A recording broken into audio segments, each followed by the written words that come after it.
And we're back. It doesn't feel like 2 minutes since we last did a Cosmic Council, but that's because that builder's live stream the other day. It's not just me.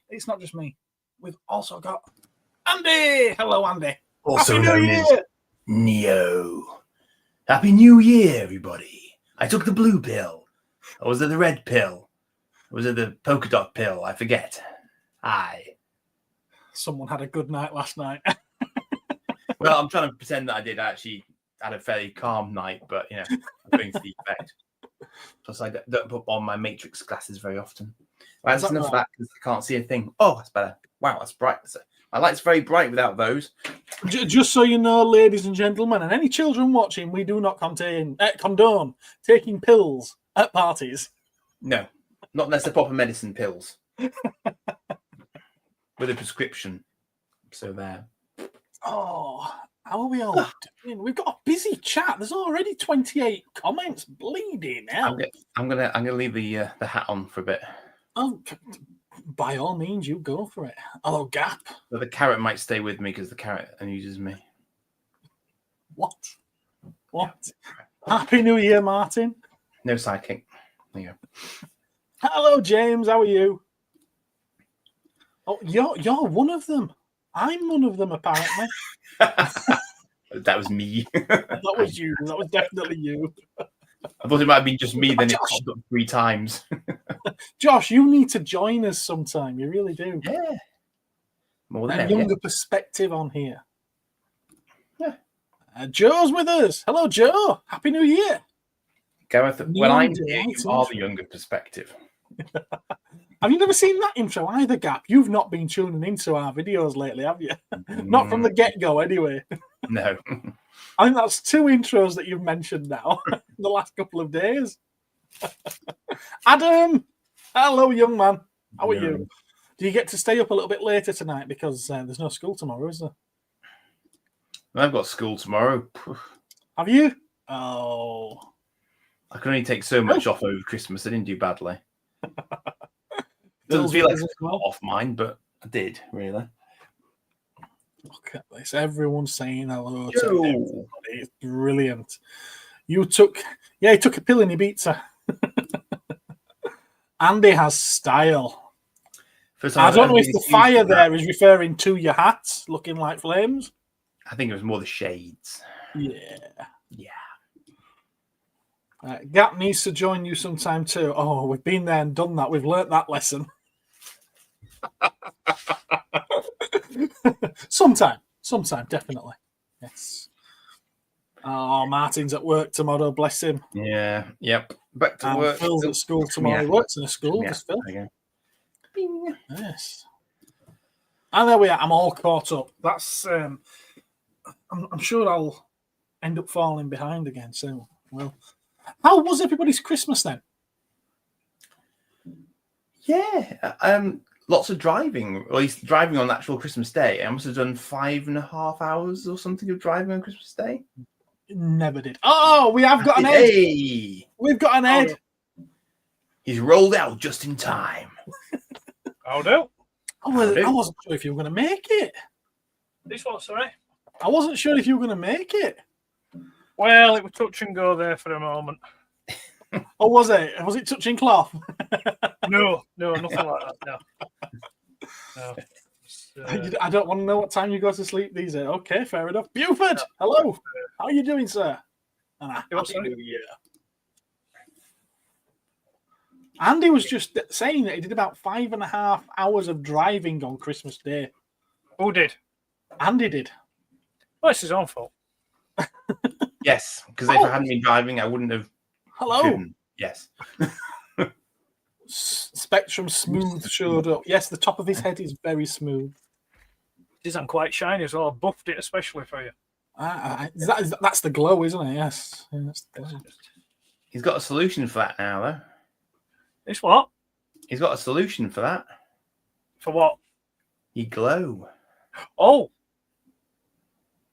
Oh, of course, yes. You can calm it down. Oh, yes. It's downstairs on the bed. Thank you very much. I am actually getting to that point myself now, where I look at myself on the old screens and think I've got a shiny head. I mean, what do I do? What do I do to make myself appear less like a light bulb on these video comms? It's like Matte foundation. Foundation. What's yes. what's the topic of conversation there? Just really talking about what we may have experienced over Christmas, what prezzies we might have got. Did we watch anything good over Christmas? I don't know, stuff like that. And a bit of a detox from, last night's celebrations for some. I'm on the tea tonight. I'm on a cup of tea. On the Mr. Messy tea, yes. Mm-hmm. I watched. That's me. That's me all over. I was sat on the bed watching Salem's. Oh. Yeah. Watching what? Sorry, Ed. So I said I said last night I sat on the bed and watched Salem's Lot. Very festive. Indeed. Interesting. Yeah. I think when I watched Which version? The only version that matters. The only one that matters, the original. Because is there not now 3? I don't know. I don't know. I saw that one and I stuck at that one. Mario. That was Salem Lots of Salem Lots then. Yeah, I don't know. There may be. I'm not really sure, but yeah, Rolando. Ooh. I watched. Oh God, I can't. It's one of those Netflix ones where I can't even remember what it was called now. It was Julia Roberts and Ethan Hawke and Kevin Bacon were in it, and it was a sort of a curious. Was it a cyber attack? Was it something else? Was it sort of some sort of geomagnetic thing going on? It just kind of left it unanswered at the end, which my son was deeply, deeply unimpressed by.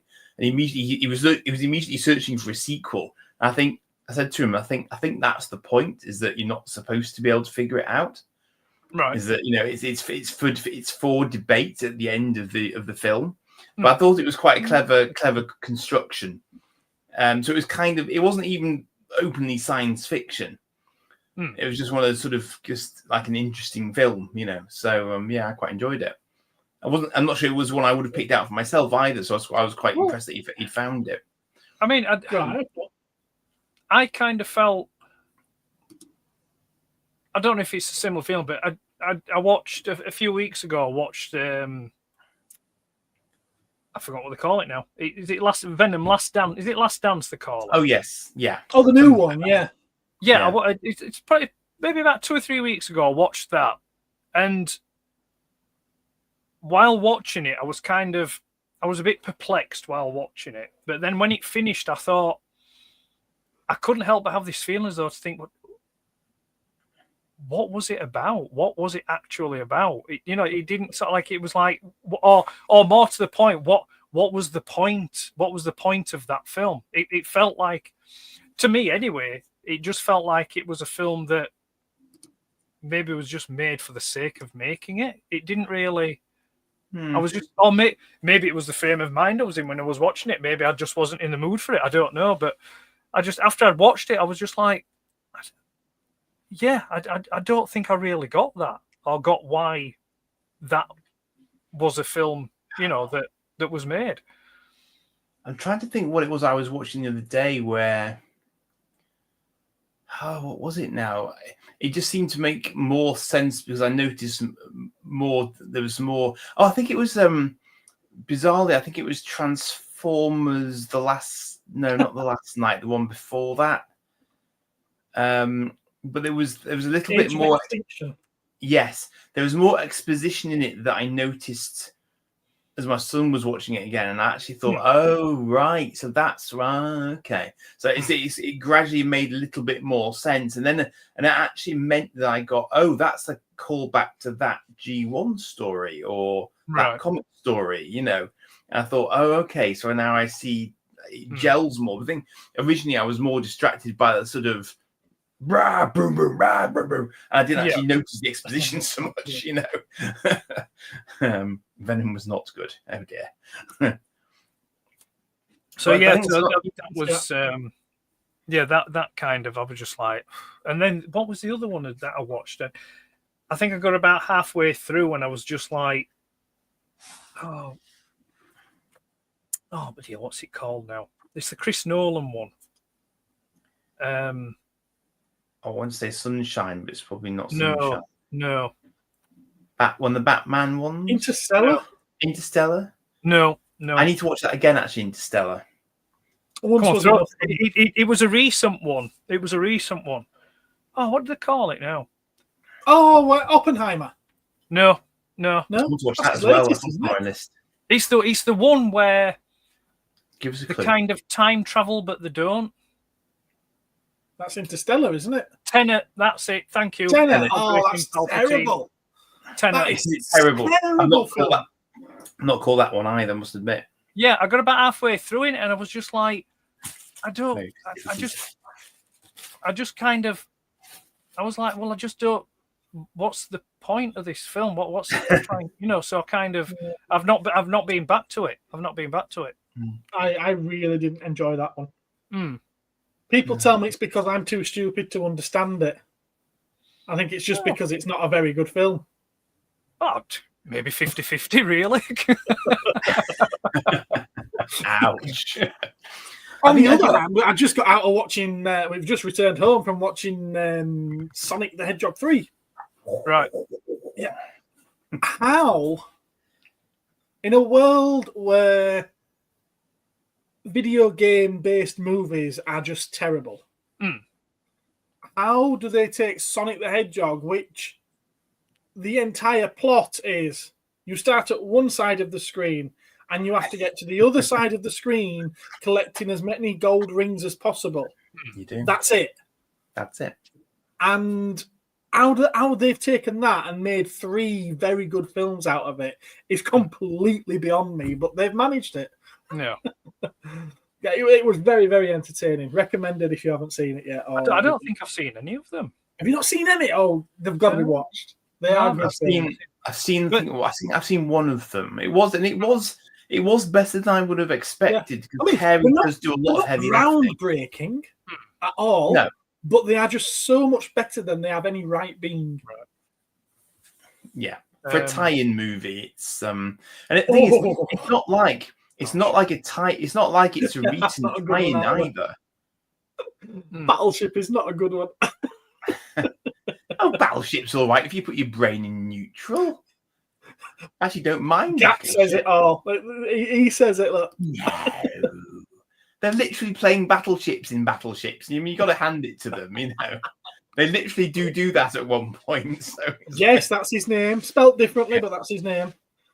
Played Eggman and his grandfather at the same time, and they reference it in the film. I also think Sonic 3 had more darker tone than the other one. Yeah, it did a little bit. I think the whole backstory with Shadow that they stick in there is dark, and the actual goal of the grandfather of Eggman is...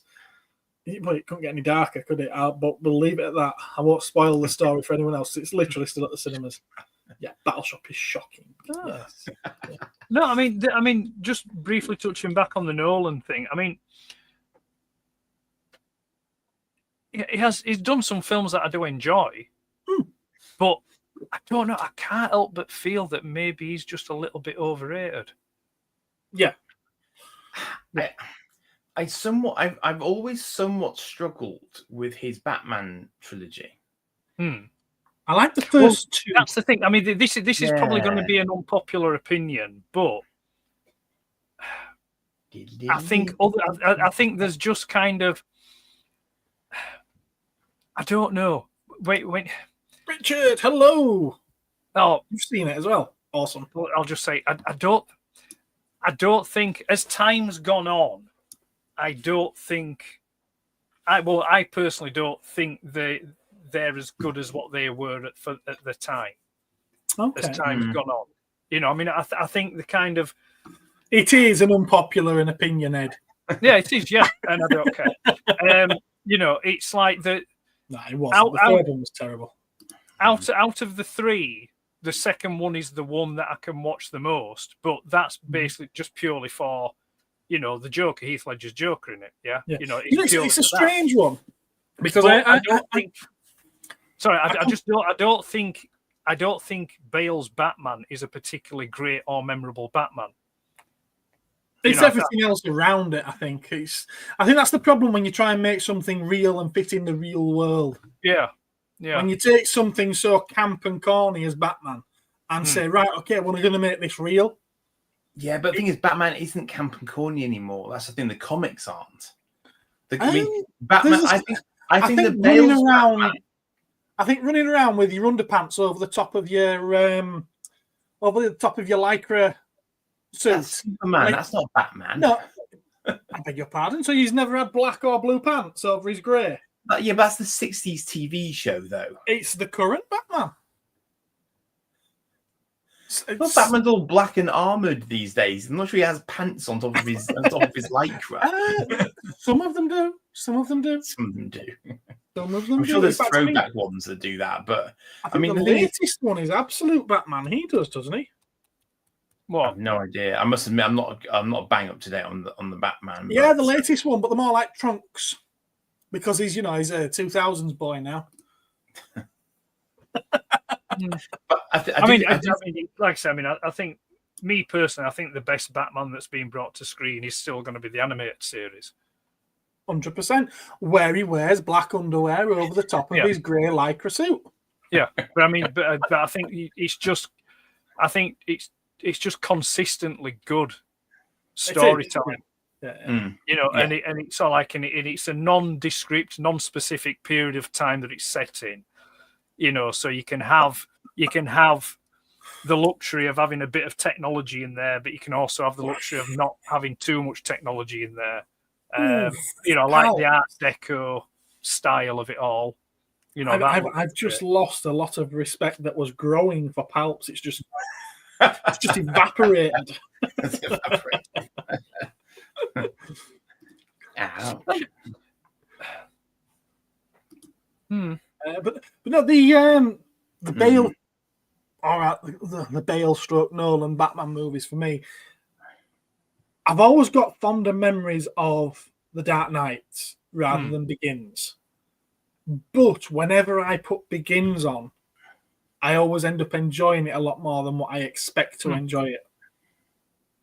So it's, that's got to be a good thing, hasn't it? Yeah. I mean, the other thing is as well, though. I mean, I'm saying that sort of like, I think the best Batman is the animated series, but like if you talk about live action, I still go back to Keaton's '89 Batman. Yeah. Because that's that. I mean, Adam West. Yes, I grew up, and watching Adam West, and I enjoyed the Adam West Batman. But when Keaton's Batman came along, it was just like a bit of a game changer for certain things. But it's a game changer for everything because you probably wouldn't have many of the modern superhero movies without that one having paved the way for it. But bringing it more up to date, again, this may be popular, unpopular, but I don't care. It's nice sidestep there, pal. Nice sidestep. Yeah. The scene in the warehouse in Batman versus Superman, we Ben Affleck's Batman, when he's fighting all the thugs to get to Martha Kent. Yeah. That's Batman for me. That is what I envision Batman to be, just this big tank just wading his way through everyone. And but even that, though, but the thing is, even that for me, I'm in two minds about that scene. I'll tell you for why. Have you ever read The Dark Knight Returns? Yeah. But a scene from within that scene is straight out of Dark Knight Returns. I just thought, I get that's an homage, but it's such an homage. You've dragged me out of the action and made me think of the comic, which is, I don't know if that was the intention or not. But literally the bit where he sort of bursts through and grabs the guy's gun through the wall, that is bang out of the comic, literally frame for frame. And I was like, ooh, do I like that? I don't know. And also I'm not sure if I buy Affleck being that big and chunky because he's Affleck. He seems to, either he's carrying a shed load of armor on the suit, which did you not see him out of the suit? He did bulk up for it. Yeah. Yeah, There were Yeah. quite a lot of shots of him doing the workouts where he's Yeah. literally just got his pants on, and yeah, he bulked Yeah. up for that. That was I mean, more don't get me scary. wrong. There probably was a little bit of extra padding in the suit just to make him a bit bigger, but he did bulk up. Right. Well, we'll put it this way: there was a big hoo-ha, if you remember, when on the first day of shooting, he turned up to set and he didn't fit in his Batman suit. Right. Right. Yeah, and everyone sort of like started putting these memes together of Fat Fleck, Yeah. and he had his McDonald's, and they all thought that he was just fat. And then when they actually saw the film and they realised, like, oh shit, that's not fat. Yeah, he's because he bulked up for it. But Yeah. it's a really interesting one because the original, I think Yeah, the I original wouldn't sort say of that. Batman were not hugely muscular. It was more about athleticism and martial It's better. arts skills and things like that. So it wasn't that they were immensely strong. It's just that they used the strength very, very cleverly. Yeah. So when I see great big, I think the problem I had with Affleck was I thought there was actually he was too big. I felt like he was too big as a Batman because he couldn't have been that fast and been that size because he was moving ridiculously quickly at times, you know. And That's CGI. Yeah. So it's just kind of it was kind of an odd one for me in that sense. But I mean, equally, Bale went sort of the very armored. Bale didn't seem fast enough. He just seemed very heavily sort of armored and was gliding around a lot. He didn't actually seem to move that quickly. So it's an interesting one, you know. It's an interesting mix because in real life it is how do you armor someone but also allow them to have the agility? And there was that discussion in the Bale movies. Yeah, so I need to be turned. I need to turn my head and there's that gag. There's a running gag about turning the head. Yeah, yeah. But the thing is, I mean, with Bale's Batman, it's like it's kind of like, I mean, if you sort of like try and because sort of like if you try and pair off bodybuild to sort of like relatable strength and physicality, it's like, well, Bale's Batman is a little bit on the slim, skinny side. Yeah, he may be athletic, he may be toned, but has he got the strength behind him to hurl and throw people about like what Ben Affleck's Batman would? Yeah, exactly. Because I mean, if you think about it, I mean, if you're going out night after night, beating people up and sort of like, hunting people down, you need something behind you to be able to sort of like take people out. Yeah. But I did like though in was it Rises when Bale just uses the sort of the poison darts to take down very, very quietly the group of thugs. I thought, that's very But then I don't believe it when he's taking them on physically. It's weird. It's kind of it's an odd juxtaposition that I know, but it's just kind of it's just odd. I mean, sort of like Gav just mentioned about Pattinson. I mean, I've watched the Pattinson Batman. I think I've watched it 3 times now, and I've still not seen it. And it's an interesting one.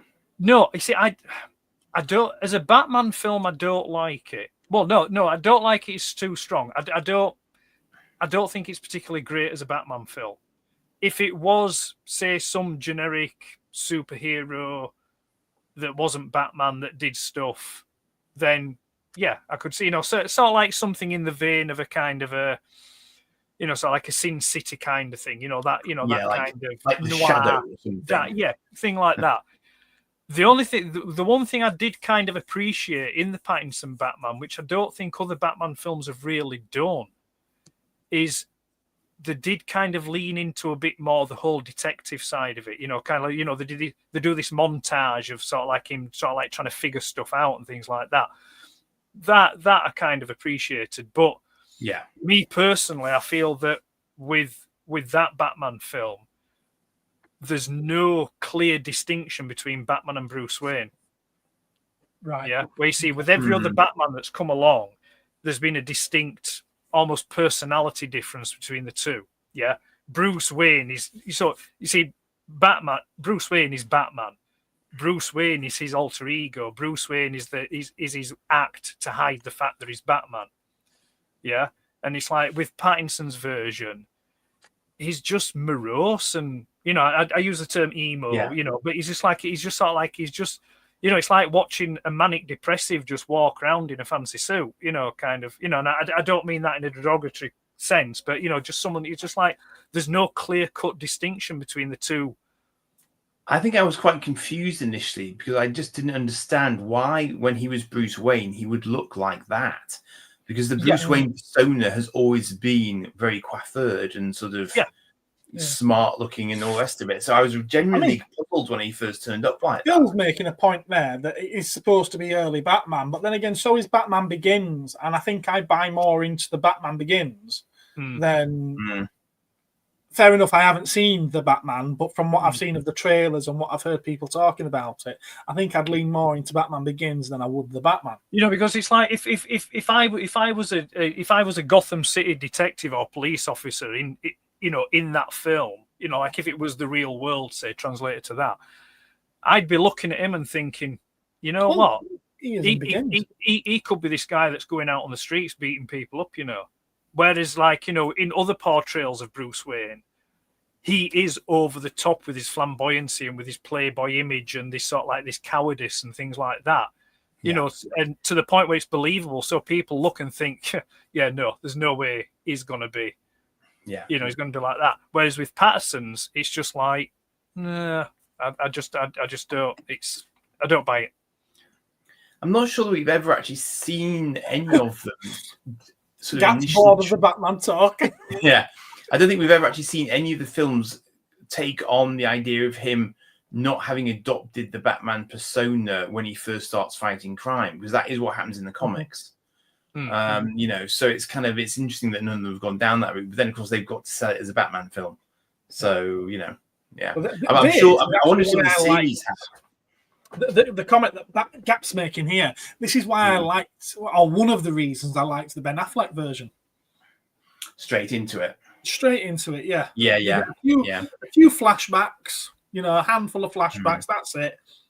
Well, I mean, at the point where when we do, you know, when we catch up with Ben Affleck's Batman, is it about 10, 15 years has he been doing it? I agree with that. Yeah, because they make a comment that he's been becoming more brutal. Theo, hello. And when Wonder Woman is sort of straightening out some of his kinks for him, is that he's basically saying, you know, he's getting too old for this, basically, which is interesting. Yeah, that'd be the new version of Batman, wouldn't it? I'm Bruce Wayne. I'm Batman. But that was just one last thing on the Batman thing there in the Batman animated series. When Batman and Superman first meet, they clock each other's secret identities within the first 2 minutes of meeting each other, which is hilarious. It's just the way it's done is brilliant. And it's like, because Superman uses his X-ray vision to look under his mask. And then before Superman leaves, Batman places a locator on him. So when he's in his apartment, Batman's there with binoculars. Like, you know. It's hilarious. With a little smile. Begins did a great job of Wayne making it so no one would ever associate him as being Batman unless you're Fox, Alfred, or Rachel. True indeed. Everybody goes gaga over Batman, the animated series. Is it really that good? You've never seen it? Wow, Gap. Come on, Gap. It is awesome. It is. I don't consider it to be overrated. I was going to say it might be a little dated now, but because of the art style that they use, it prevents it from being dated. It's not. It's not at all. And you can just drop into it now and watch it. I think it's fantastic. The tech and stuff that he uses is kind of appropriate. Yeah, it's advanced, but it's appropriate to the way in which it's animated as well. So you get it if you see it. So 30 minutes on Batman. So Theo, other YouTube channels are available, Gap. If you're not happy, I do have a question for Theo, and then my question to Theo was: does he ever actually sleep? There you are, Theo. If you're still watching, if you're still with us, do you ever sleep? Someone was accusing Theo of being extremely high energy on another stream, and I was postulating that I'm not entirely sure that he does actually ever sleep. That caught up with the chat again. Yeah. So That actually, was it's interesting. Blackadder mentioned that. I mean, Star Trek. Did you see that thing about they made a comment about Discoveries allegedly being very removed rarely. from canon? Yes, apparently Yes. so. Yes, I think we discussed this, didn't we? I don't know if we did actually, but it has. It's definitely been. There's definitely been more YouTube videos on it now since. We might have mentioned it briefly on Saturday. I don't know. We might have done, But yeah. but yeah, I mean, I thought that was. I didn't really clock it at the time, but when I started seeing the videos coming up, I thought, yes, I see why someone has clocked it. And I think apparently, well, again, this might be allegedly, but I thought I'd seen a sort of a quiet admission by Paramount that yes, it's kind of in its own bubble universe. Yeah, yeah. It's not that it's not. Yeah, yeah. It's not that it's not canon. It's just that they seem to have shifted it. Yeah, they've shifted it to its own multiverse, haven't they? It's a mirror. It's another mirror universe. Because apparently the article I was reading the other day, apparently yeah. Well, you brought it up. Richard, you brought it up. Because apparently, I mean, I don't know because I think I watched a few episodes of the first season of Discovery and then I kind of left it. But I did watch the episode where the Enterprise appears, and apparently there are some differences with the Enterprise that's in Discovery to what there is with the Strange New Worlds. So they have slightly different uniforms as well, don't they? Yeah, they've said that they're not the sort of like that's. Apparently, they've. I don't know if they've confirmed or they said they're alluding to the fact that Strange New Worlds what are you doing? Is happening in the Prime universe. But the thing that I was reading and watching about that is that when they say Prime universe, the Prime universe isn't the 60s TV series Star Trek or Next Generation. It's the Prime universe. Is it the Kurtzman? It's that's the Prime universe. It's a Prime universe within that. But it might not be now. That's the thing. Because and the reason I say that is that interesting that you should say that about the new Enterprise, because Strange New Worlds has crossed over with Lower Decks. So if Lower Decks is being categorically said it is canon, i.e. it is set in canonicity timeline sort of setting, which makes perfect sense because it's done so many tie-ins with Deep Space Nine, Voyager, and they've done that. But it would make perfect sense for Strange New Worlds to then be linked to that by virtue of its Lower Decks appearances, ironically. But Strange New Worlds then itself ties into Discovery. Right. I think Discovery in the past could be... Well, see, what puzzles me is Discovery in the past would include the changed Klingons, which means that old Discovery isn't canon, which means that Strange New Worlds, which is derived from that Discovery, isn't canon.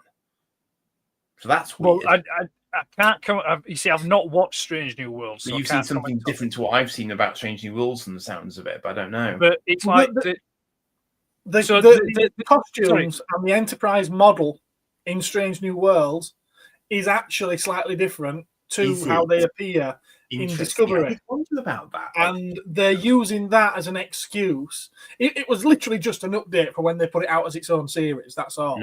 But they're using that as an excuse as to why that version of the Enterprise and the crew are actually different to what we see in Discovery.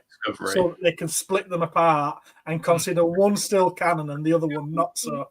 Tenuous. Yeah, it is. It really is. So, I mean, in Strange New Worlds, are the Klingons the same as what they are in Discovery? Do they look the same? I'm going to say no. I think they have. I can't actually remember if we've seen them on screen in New Worlds. I think we did briefly when in that random singing episode. But I can't remember if that was just a ship that we saw, whether or not we actually saw them on screen as such. Right. There is definitely no. I tell a lie. There is a Klingon because that episode about the butcher guy, isn't there? I think there are Klingons in that. I didn't think to myself, no, they look really odd. I think they look like next gen Klingons. I think. Happy New Year. Happy New Year. Thank you, Thank you very much. Very kind of you. Thank you. What time is it down there? Tomorrow, probably. Yeah. Yeah, very likely. I love an old prison series called Oz, but in the last series they had some silly gimmick episodes. A lot of shows do that, and it's become almost standard now. I mean, Buffy did a singing episode, and now it's almost standard that every sci-fi series has to have a singing episode. Well, X-Files is a black and white one, and it's become almost standard now that you get a black and white episode. Everyone gets to do it at some point, don't they? Because everyone gets to do something first. You see, that's the thing. I mean, I think that alone would probably put me off watching Strange New Worlds just because there is a singing episode, a musical episode in it. I'd be like, no, get out. It's sort of like there's some things that it was early for them to have one. Put it that way, but not that.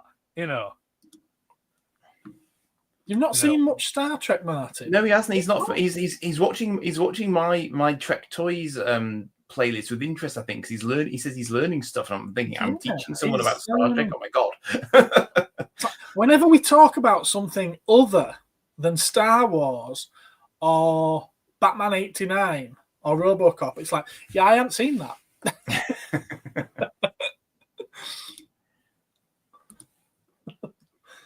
Shouldn't everyone in an alternate universe hate goatees or something? Yes, yeah.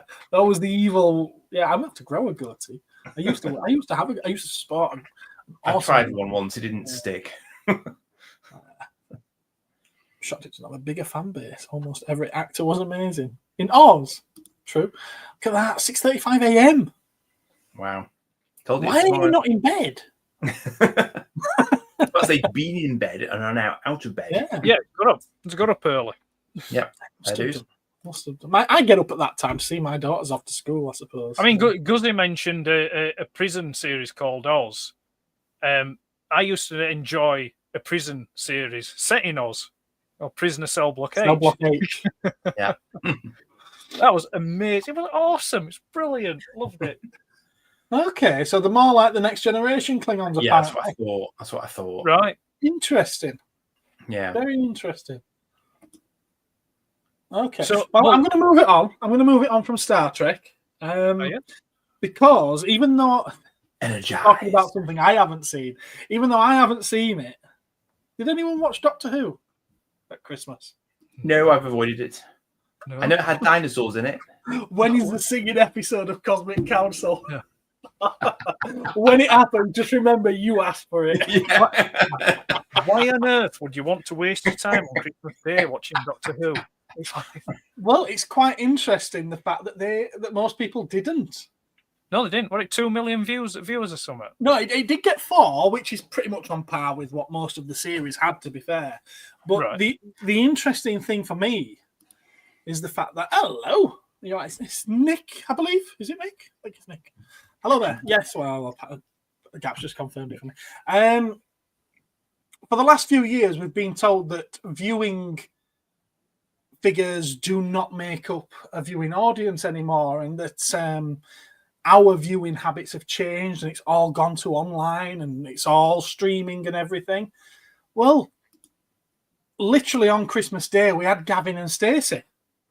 Which achieved something along the lines of 12 or 13 million viewers, which is very, very respectable. That's chunky. Yeah, that's Same chunky. day, in fact, directly after Doctor Who, we had Wallace and Gromit, which had 9, almost 10 million viewers. It's good. And Doctor Who had 4. I personally find that to be very, very telling. That there was something before Doctor Who where there were like 9 million watching, 8 or 9 million. Doctor Who came on, and within 10 minutes, it was down to 4 million. And by the time the next episode, I think it was Wallace and Gromit directly after Doctor Who, it went back up to 9 million again. So people actively turned off. They actively left Channel 1, BBC 1, and went somewhere else. They did something else because they were not interested in that. So the viewers are there. They've proven it themselves with their overnight viewing figures. They are there.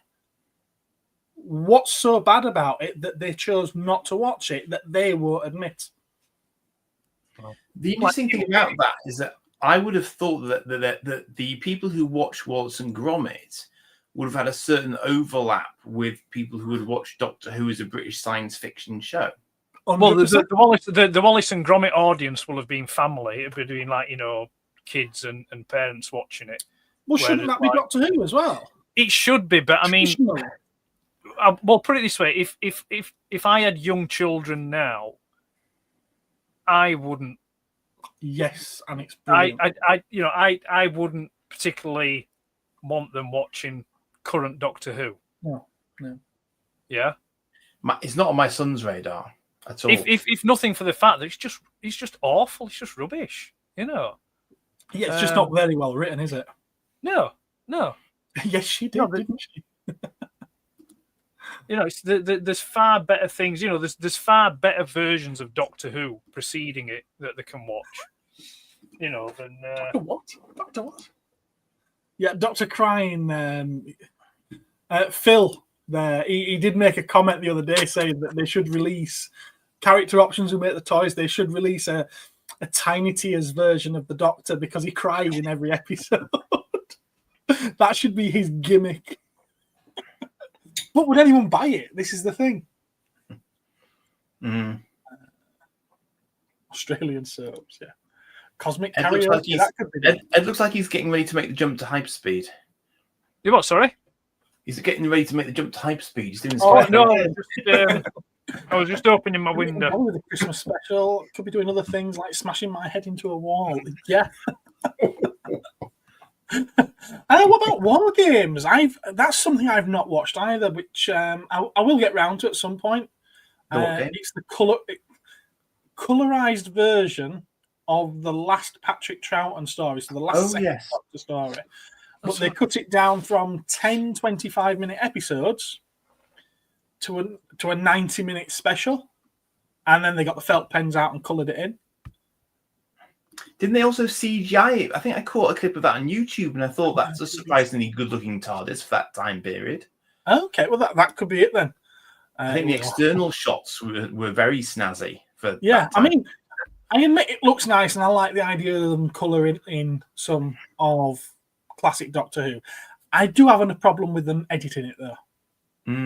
Yeah. And what I've heard, and I don't know how true it is. It's on YouTube videos, but apparently at the end of the episode, the Time Lords have caught him, and they're saying to him, part of your punishment for meddling in other planets' affairs is going to be that we're going to force a regeneration on you, and you're going to be exiled to Earth.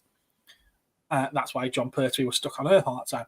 And they say to him, they offer some faces up for him to choose. And back in the old original version, there was sort of like hand-drawn faces, and he was like, oh, no, he's too old. Oh, well, he's too young. Oh, well, that doesn't look right at all. And, oh, well, if you're being obtuse and everything, we'll pick one for you. Well, apparently now, instead of it being hand-drawn images, it's David Tennant, it's Peter Capaldi, it's Matt Smith, it's Jodie Whittaker. That's too easy, though. Yeah, I mean, I feel like that. If that's true, that to me makes it feel like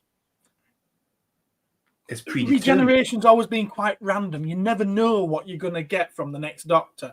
Well, if they knew then that they were going to be Doctors, then it takes away that random aspect, and you always know who you are going to be at some point. It's I don't like that. I don't like that. And then they actually show him regenerating, which they didn't do in the original one. They just sort of like have it fade to, his face starts swirling and it fades to black. Because it was supposed to end there. There never was supposed to be a third Doctor. But they decided to bring it back with a lower budget and whatever else. And they did tell people to go touch grass, and they did, yes. Nix, hello. Happy New Year. Gap a gap. Gap a gap. Oh no, look who's here.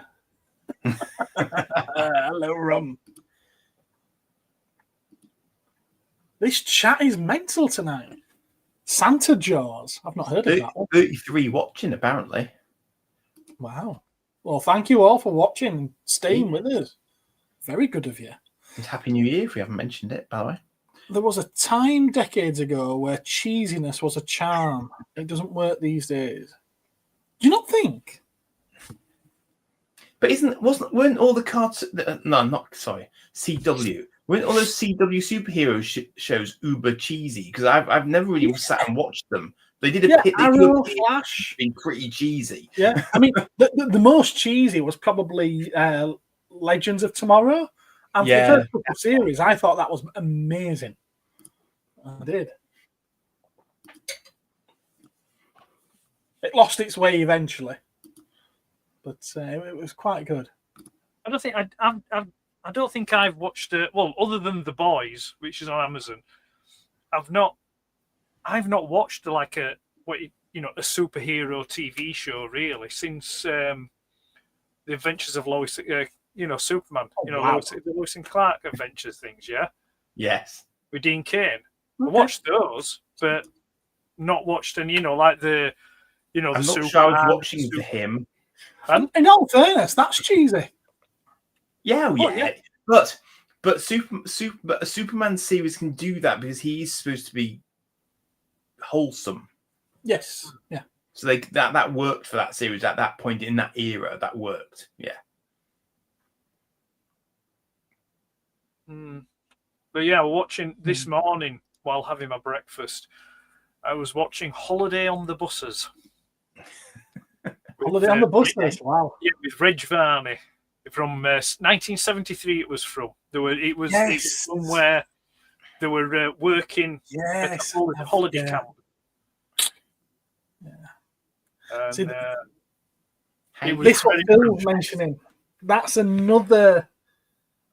It's a retcon that they've done within this War Games story. Is this the War Chief guy is him? Yes. Well, the War Chief. It's said in that episode, that story, that he is another one of the Doctor's own people. He is another Time Lord, another renegade, and he's got a bit of a goatee. His personality is very different from every Master we've always seen. And then, obviously, when you move into John Pertwee, the Master turns up. But he does get killed at the end of War Games. And there's always been this fan theory out there. It's like, well, what if that's an earlier incarnation of the Master? Yeah, if he just regens as logically the Time Lord. Yeah, so, and I'll be honest with you, it's one of those things that I'd always thought myself. But I'd rather it be ambiguous. I'd rather not know. I'd rather always wonder what if, or was it? Well, in this, they actually have the Master's theme music very loud over every scene that he's in to sort of like say, yes, this is him. Can you tell? And it's really ham-fisted. Or so all the reviews are saying. I did catch one clip and it is quite loud to the point where you can't hear the two of them talking to each other. Yes, they are. Yeah. There we are. So it's those three that they've edited in: Tennant, Jodie, and Shooty. How'd you get Shooty beginning with an N? And where's the H? Remove Roger Delgado. Sorry, I wasn't sure how to spell his name. Delgado. Roger Delgado. I know they haven't removed him. He's still there, but they've used some of his music, his theme music, over the War Chief character. Bad pictures of them too. Oh, was it? See, that was something as well. There was always another theory as well that the second Doctor, he reappears later in a special with the Sixth Doctor, and he's got Jamie with him, who's his companion. And they mention that they've just dropped Zoe off somewhere, and they're going to go back and collect her. But they've got to do this mission for the Time Lords. Yeah? Well, there was never a time when they dropped her off anywhere or anything like that. So everyone always had this theory that there was a series 7, I think it is, Series 7B, where when the Time Lords give the Doctor his ultimatum of he's got to change, he's got to do this, that, and ever. But before they enact it, they have him doing a few missions for them. And that's one of them. Well, by having him actually regenerating the thing, it gets rid of that altogether. And now you're asking yourself, well, where does this fit in now? It doesn't fit at all now. The thing is, though, I mean, is there anything to actually categorize how long each Doctor's period of activity actually is? Because I remember them sometimes Smith and Tennant seem to drop their ages. Yes. Which implied that perhaps they actually have a much longer span of activity in that generation as opposed to the number of times we've seen them with what you see. companions and stuff, you know. I think that's where they get away with doing these books and audio stories and whatever else. I know that second Dr. Patrick Troughton, and I think he at some point mentions that he's 250 years old. And he does carry, or at some point has, a 500-year diary with him. Tennant mentions is about 900 and odd, doesn't he? Yeah. I'm sure he mentions he's 450. It's what, sorry? I'm sure Tom Baker mentions he's 450 at some point. I think it's in the War Doctor story. Matt Smith's mention. Well, Matt Smith, don't he give 2? Because don't he say he's over 1,000, but then there's supposed to be something like 400 years between a series or something. Yeah. Well, I think that's to explain why he's on planet Trenzalore for so long. Right. I think that's something to do with it. I haven't gone back and watched them. I just don't feel the need to rewatch them now. Dave loves a bit of cheese. I bet I'm miles behind on the chats. Let me see if I can catch up. All cheesy toy beds.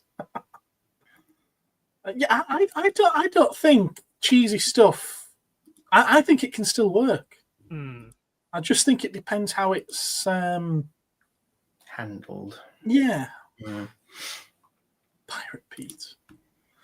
Gareth is full of in the blank chat. What blank chat? I don't know. Okay. Gareth shirt. Right, you've asked me 3 times about this now. It's just a sweater. It's just a sweater. Plain black sweater with metal studs on in the shape of the Union flag. It's nothing special.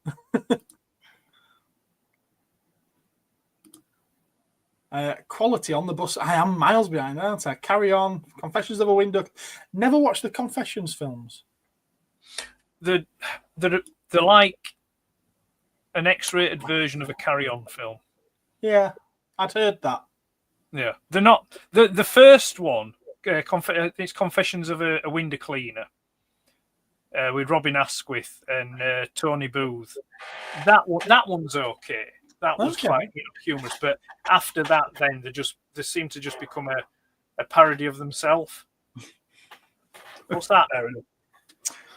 So Dave's asking, do I ever get any vintage fighting fantasy books in the shop? A year or so ago, I got. I think it was about. You got loads, didn't you? 50. Yeah, about 40 or 50. And literally, it sold the same within about 2 or 3 days. It was a mutual friend of ours, Gene, who bought it. And I wonder if he's read them yet. It'd be interesting to ask. But I bet you could get them on eBay. There are loads of secondhand bookshops on eBay that will sell these probably for not. And just ignore the silliest prices because some of them do try it on with things like this. I asked ChatGPT to write a Doctor Who story that retconned everything after Capaldi to reset the BS. It took about 3 seconds to write the best Doctor Who there's been in years. AI smashed Chibnall's and Russell T Davies. But there's still good Doctor Who coming out from Big Finish. They have gone a little bit down the woke route, but nowhere near to the extent that BBC has. But there's some really good stuff out there from them. Give some of those a try. They're always doing sales as well, so you can get them quite cheap. I remember when the KLF did a Doctor Who song remix with the artist names the car called Ford Time Lord Classic Doctor in the TARDIS. There's a That's video what on it was YouTube called. of it as well. Yeah, it is on YouTube. Is that? Ow. Actually, the song that the remix in that, it's the Is- Rock and Roll Part 2, Gary Glitter. Yeah. That's right. Yes. Which Time is the Lords same age song- like which is the same dogs. song that they use in the Joker, where he's dancing up and down the stairs. Watching Psycho Gorman for some awesome cheese. There you go. Theo's saying Cobra Kai is a perfect example of cheesy working amazingly when done right. Yeah. There you go. It can still work. It can still work. Wallace and Gromit a Grande out. That's cheesy. It's a cracking cheese, that.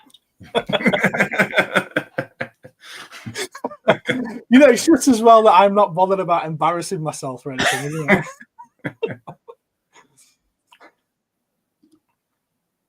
it? Points for calling the Union flag. Well, that's what it is. It's the Union Jack, the Union flag. That's exactly what it is. I don't It's care what Union people flag, say it is now. It's only Union Jack when it's on a ship. On a ship, yeah, fair enough. Very good. I still have a load of Fighting Fantasy and D&D Choose Your Own Adventure books. Well, if you want rid of them, you know where I am. I can distribute them appropriately. I still have the original BECMI D&D box sets too. Ooh. Shut up, Phil. Don't tell him.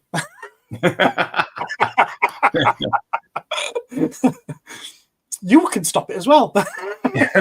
Some of them are really expensive. The guy who sold me the big bundle before, he was like, I've had a look online and some of this price and some of that price, but then others are not quite as much. So it's like everything, isn't it? I'm surprised I didn't hang on to mine, actually, because they are the sort of thing I would have hung on to. I don't know why I didn't. Maybe because I scribbled in them so much, I just thought I couldn't pass them on. Yeah. Don't tell him. I remember doing the Bartman. Oh, I'm finally catching up. I just don't throw stuff away. Yeah, fair. Turbo Kid is also a great watch. Turbo Kid. I'm not familiar with that one. What's Turbo Kid? There's so much stuff out there now, though. Just trying to keep up with stuff on Netflix alone is mind-boggling. I'm so behind. Turbo Kid. What's Turbo? I'm trying to catch up on What If. Cheesy. This will make you laugh. Guess what I just started watching? Go on. The Walking Dead. The Walking Dead. Oh, right. No. Just I'd kind of stop. Once they get to Alexandria, I'd stop. Yeah. It's a good point. I mean, but no, I'm being a bit unfair. I mean, is that the boy who changed into a car? Turbo Kid. Let's have a look. Jeffrey Dean Morgan playing Negan. I did like him. There's a lot of charisma there, and you're supposed to hate him, but sometimes you're just like, damn. It's like, you just kind of like, you do root for him a little bit, because it's the kind of thing. The question I started asking myself, because obviously, according to Gap, I do think too much, is that if you watch, if you'd have been watching The Walking Dead, but it had started from Negan's perspective. Is he the crossbow guy? No, that's Daryl Dixon. No, Daryl Negan Dixon. is the guy with the baseball bat called Lucille that's got barbed wire written around it. Okay. But he kind of like, when you got to that point, where Rick's crew attacked the satellite station and that, you'd be kind of thinking, well, yeah, Rick's crew are the aggressors here. It's like, they're the bad guys kind of thing, So it's yes, you do. It is good up to a certain point, and then it just drops off a cliff. It really does just drop off a cliff. So right, I did wonder how well it would be able to hold up. Because I thought the way they've sort of set it up, I thought was very sort of interesting. It was appropriately, sensibly post-apocalyptic in that sense, So it's it was, and the thing is, I can't get out of my head the fact that it's the guy from This Life. it's the main zombie squad leader, sort of. So that's that. It's amazing to see him in a completely different setting with an American accent, Yeah. I think for me personally, the point at which The Walking Dead kind of started to go off track was in the third series? It's when they get to the prison, when they're at the prison. What's the third? So they're at the prison. Laurie is pregnant.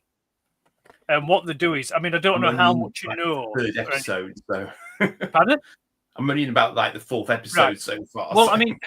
it's not real. It's not a spoiler really. So I'm just going to go ahead and tell you. But in the comic, there's a certain event that happens in the comics when they're at the prison, which I think that the showrunners of the TV show bottled out of doing.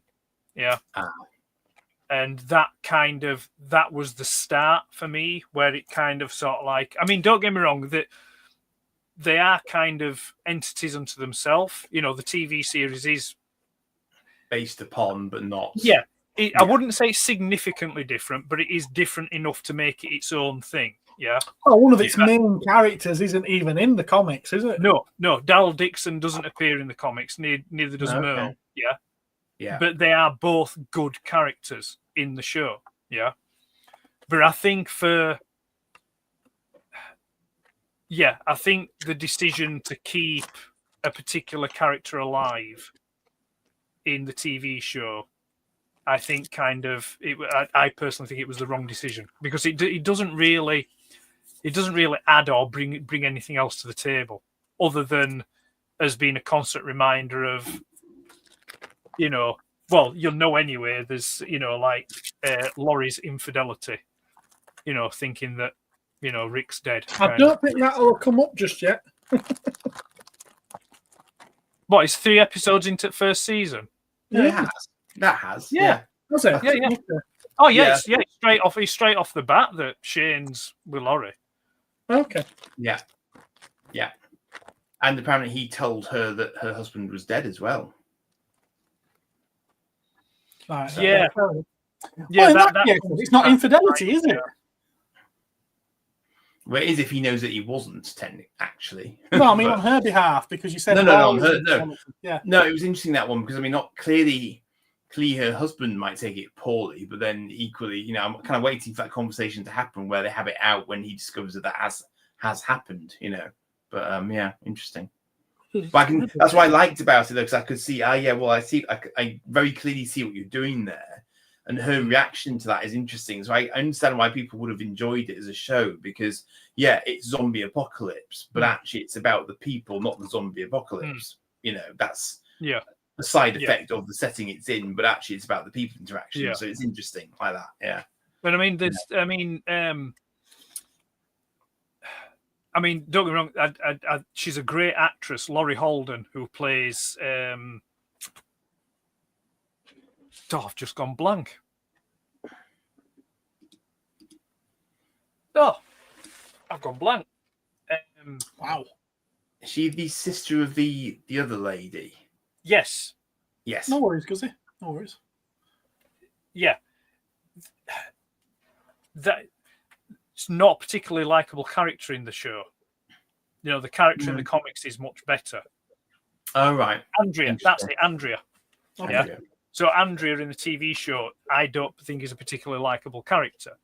But like I say, in the comics, it's a much better character in the comic. Yeah.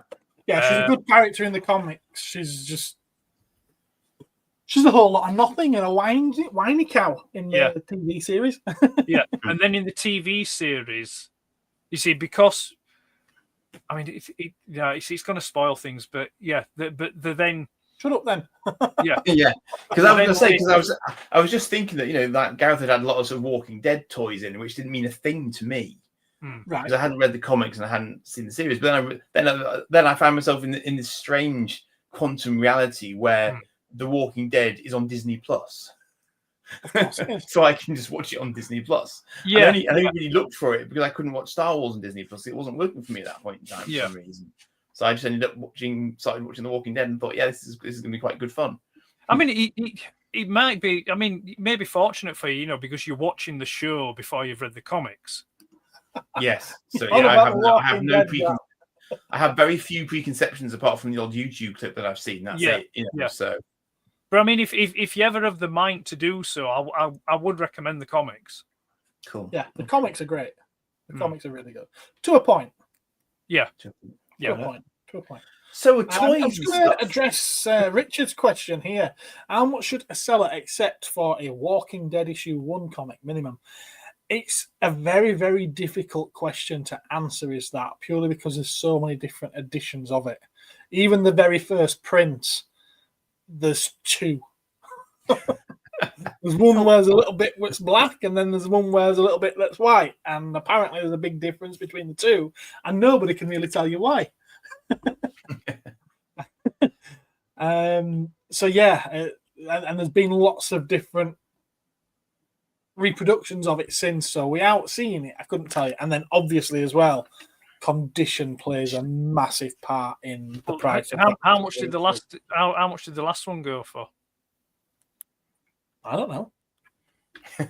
There's whole books about the pricing of comic books. I mean, it's just Yeah. Right, Blackadder, you'll have to Google it. Yeah. Yeah. Well, that's good. I just put that part in and it broke.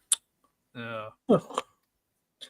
Sorry, while Ed was chatting about Walking Dead, I was building a little gun cannon. A very little gun cannon. Cute. Yeah, it's a cute little thing.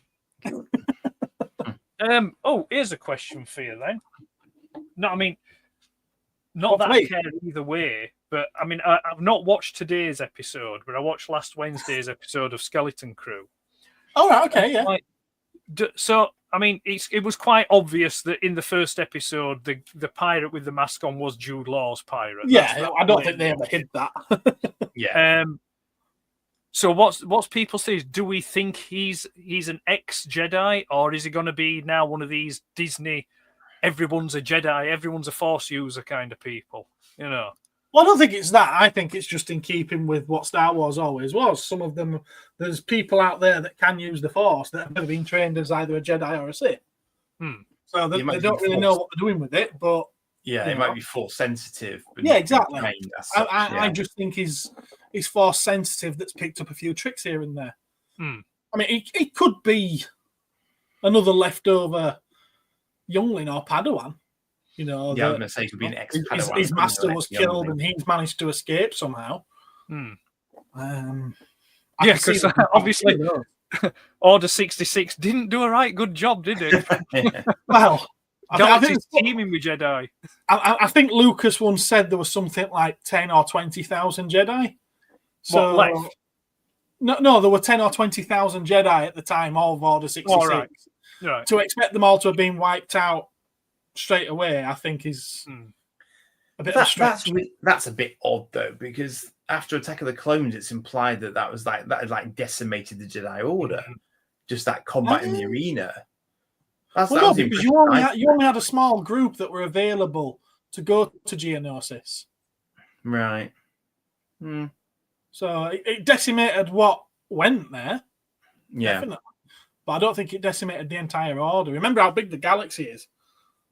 And the Jedi stretched, apparently thinly across it all. So yeah, I think he's just Force sensitive.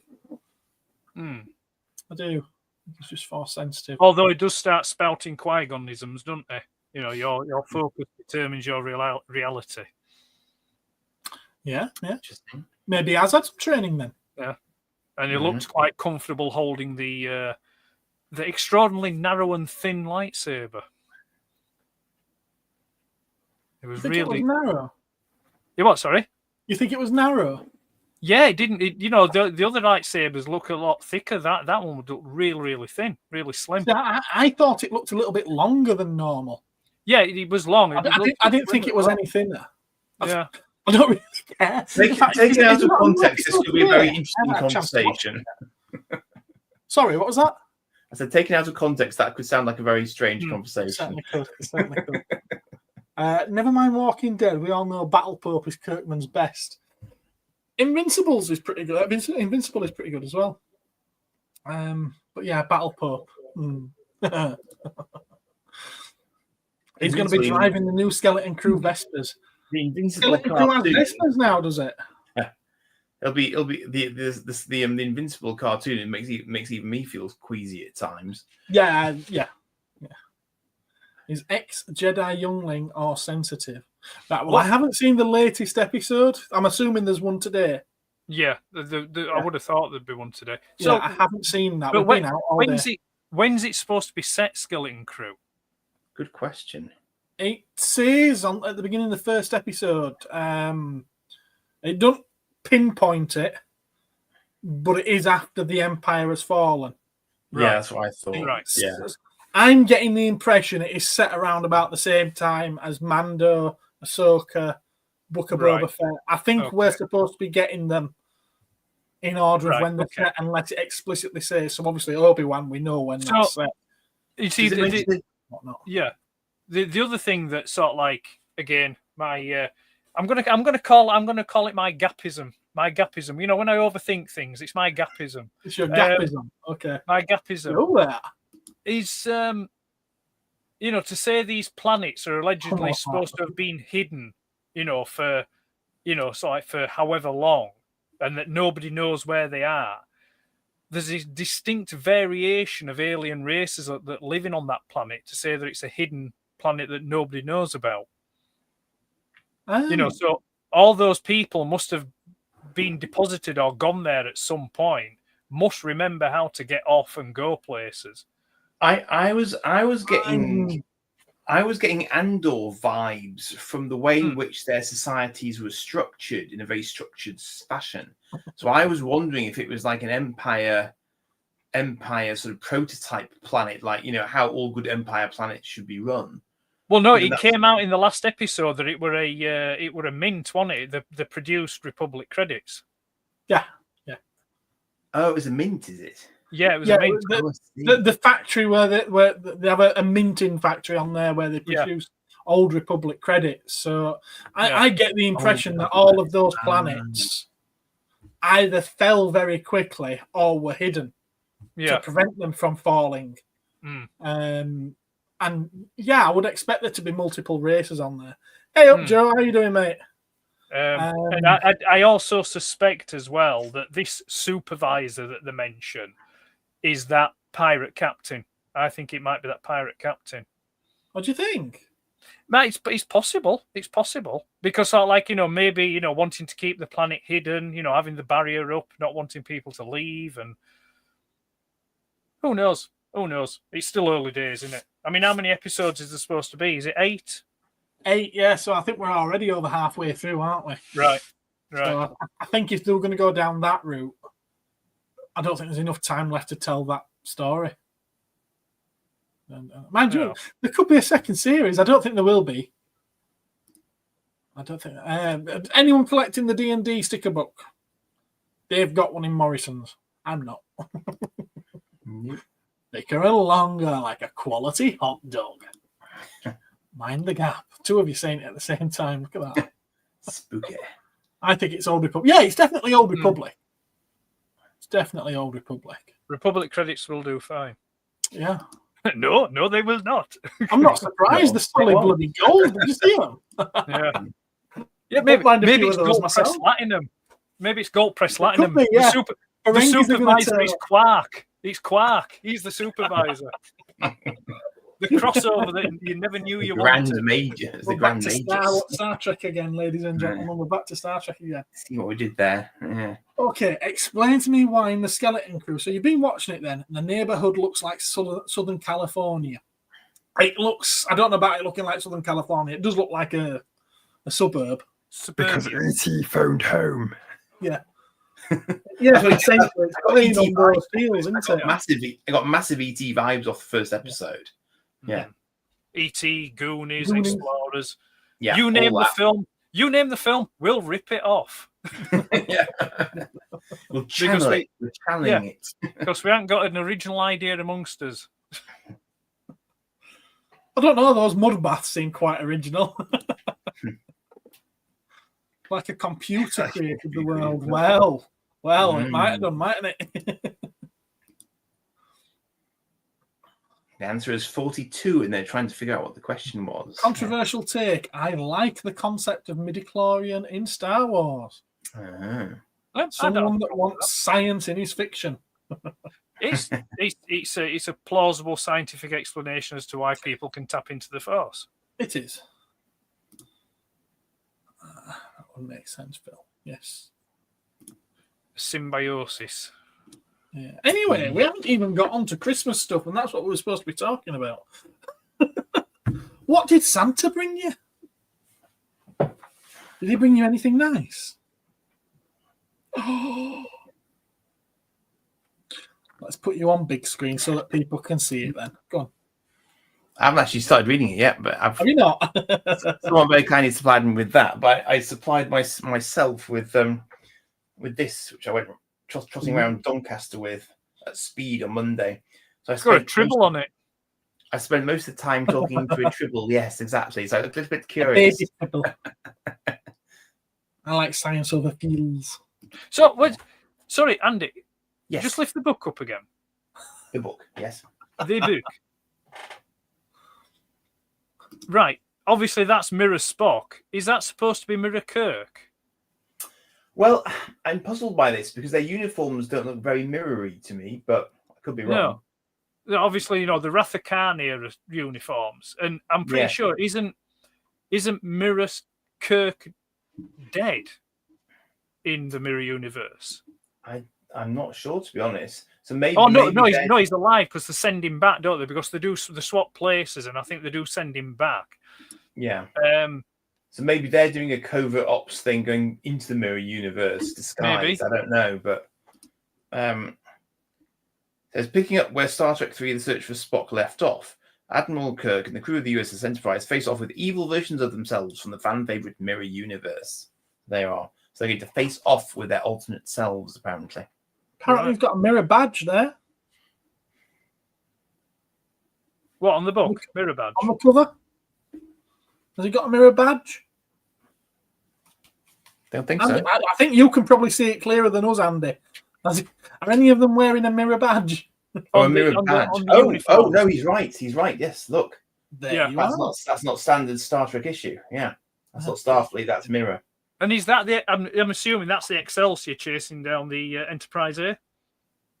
Yes, it's the 1701 is slightly obscured, but yes. I would say it's an Excelsior class in pursuit of the Constitution, yes. And that looks like that looks like a research station, like regular from Wrath of Khan. Yeah. Did you know, right, the model that they used for that in Wrath of Khan is the same model that was used for a space station in the motion picture. They just turned it upside down. I can't remember if you told me that originally or if I know that from somewhere else. But yes. Oh, very good. So you got the book. Everyone is trying to get us to sing. No, it's not happening. It's not happening. Just give it up. I've had a mate of mine, Aaron, trying to get me to sing the Teenage Mutant Ninja Turtles theme tune for about 18 months now, and I'm not doing it. Stop asking. Stop asking. No. You get what you're given, not what you want. He was in a half shell. Turtle power. Talking about toys again. Well, where's the good stuff? No singing, says Phil. No singing. I have stuff. I got from Doncaster, but. All right, okay. Have you got out to show us, Ed? No. No. No, I specifically asked not to receive anything collectible or toy-wise for Christmas this year. All right. Well, I'll come and collect mine next week then, yeah? Well, yeah, I got that, but I thought you meant... No, I got that. Yeah, I got a Gundam kit from Gareth, which is down there. Gareth could probably sing the Queen soundtrack. I doubt it. I certainly couldn't sing it properly. Definitely not. But yeah, right. That was boring then. I picked some stuff up myself prior to Christmas, but actual Christmas itself, no, I didn't. I didn't. I've got too much stuff as it is, and I'm trying to. I'm going to be doing a lot of. I'm going to be doing quite a few sales in January, so to thin the herd. So I didn't want to be. I didn't want to be adding anything extra to it. Have you been a naughty boy, Ed? No, I just didn't want anything. I was just like, no, thank you. He's Well, a miserable old fart. I certainly paused a bit because the camera wasn't cheap. So 'cause I got the lens with it, and it was all second hand, but it's still not a cheap thing. In the vastness of space where the Has stars someone do been chat dance and GPT sway, and something? there's a cosmic toy man with a universe to play. There's two. I think you mean Gareth could sing a drag queen. Piss off, you! He's got it in for me as Dave. He's desperate to get me in that Premier Inn room, isn't he? He's got moons for marbles, asteroids for dice. His laughter echoes through the void. He's playing nice, oh so nice. This thing about the what you just said, Premier Inn. Yeah. Yeah. The Premier that's going to play out like the Gavin and Stacey thing, isn't it, with Bryn on the fishing trip? You've obviously seen more of Gavin and Stacey than I am. I have. Oh, cosmic toy man with your comets and your rings. You got the whole cosmos tied up with cosmic strings. Bloody hell, Gav. Come on, Gav. Is this you or is this ChatGPT? Come on. Yeah, you've put far too much thought into this. I would love to see that. Probably could do the intro to Cosmic Toy Man. Call for Ed. Oh. At least he'd be able to keep warm. Well, I would have a piece AI of coal. make a I would have song a about piece of Cosmic coal Toy if Man. all the coal mines weren't shut. What happens in the inn stays in the inn. Nothing's happening in the inn, I'm telling you. I feel like doing Easy Gaps. now. I feel like that doing Gaps poetry in the style of a voiceover guy. Yeah. I think that would be quite good. I might Anyway, use what time it. is it? I might use it. 9:30. Right. You've got me for another 8 minutes and then I'm off. Oh right, okay. Okay. Surprised he's not been banned yet. I'm surprised you haven't been banned yet, Joe. Actually, you did have a 10-minute ban once, didn't you? Oh well, we've got nothing to talk about then, have we? If we've got no pickups to show. This is the most random, possibly the most random thing I picked up from Doncaster. Yep. Okay, let's show 8 you. more minutes and ticking. It's an empty box. Hooray! But it's a nice empty box. It's a sort of box that just spoke to me because I just thought, I don't know why I want to get this, but he assured me it was a very unusual one because I immediately recognized it as not being the normal box. Yeah. It's normally got a plastic window. But he said this was like the first version of the box, apparently. And I just like it for the sheer sort of the whooshiness of the ships on the front. And I do have one of these as well, so I could display the box with the with the ship. Dave, you are just so strange. He's on the form tonight, isn't he, Dave? He's boost your space fleet with this exclusive dinky toy. Yeah, it's a very nice box. Have you got a nice minty Klingon battlecruiser to put in there? My battle cruiser is not in bad shape, actually. So yeah, in theory, it could certainly live alongside it or with it. I would assume that box would originally have had some kind of like inner cardboard insert was it, to hold the Very ships probably in there. I haven't You may actually have looked to into fashion it. something. Phil's asking, is it a promo box? I don't know. I mean, it's got the right number on it, and it's got an advert for the Enterprises on the back there as well, which is kind of what you'd expect. It looks like it was for the French market as well, though. I don't know if that was a thing for Dinky normally, but maybe it's like a European version of the box. No, Joe, we are not. Votre navigation aérienne est spéciale grâce à ce jouet Dinky exclusif. Right. That's what it says. Yeah, there's some nutter on social media going around trying to claim that a penguin is just a bourbon with chocolate over it. It's not. Like, no, you're being silly. Go away. Go away. No, I think the cream in the middle is slightly softer, isn't it? No, they're completely different. They're just completely different. Bourbons do Bourbons not are come narrower. individually wrapped. That's just silly. Well, maybe they do if you cover them with chocolate. That's not a thing. It's not a thing. It's not a thing. It's not a thing. No. Question: do you prefer to display your stuff in the box or without? In the box. In. But that's In. that's down to lack of space at the moment. Well, yeah, I was going to say. I mean, I do. There are some things I've happened to pick up in boxes, but I haven't sort of aimed to do it particularly. But obviously, getting stuff in boxes means you've more or less guaranteed a better quality than you would get loose. But then for me, displaying it is a nightmare because completely the agree. boxes are big. You know, If I'm going to let my cabinets answer that question for you from my point of view. They're all out of the box, aren't they? yeah, I'm content with loose, and loose is far cheaper as well. Speaking of, I will show you something that I got for Christmas, which your Legos in the box. Yeah, my Lego's all in the box because I haven't built it, so it's not displayed. They're stored, not displayed. So, yeah, I got it for Christmas. I did pre-order it myself, and then my mum was struggling to get me something for Christmas, so I just said, "Oh, give me the money for this," and it's this thing. Mecha Godzilla. Which I think I've shown already in a video, but most of the audience won't have seen it yet because I don't think it's live. True, probably. I think so. I have seen it. Mecha Godzilla, and it's based on artwork by someone called Attack Peter, or at least that's the name that he goes by. And I believe this is the second version of this model that they brought out. This Safubi, this vinyl figure. I think the original one was white or like a creamy colour. This one's in silver, which spoke to me more because Mecha Godzilla is supposed to be silver.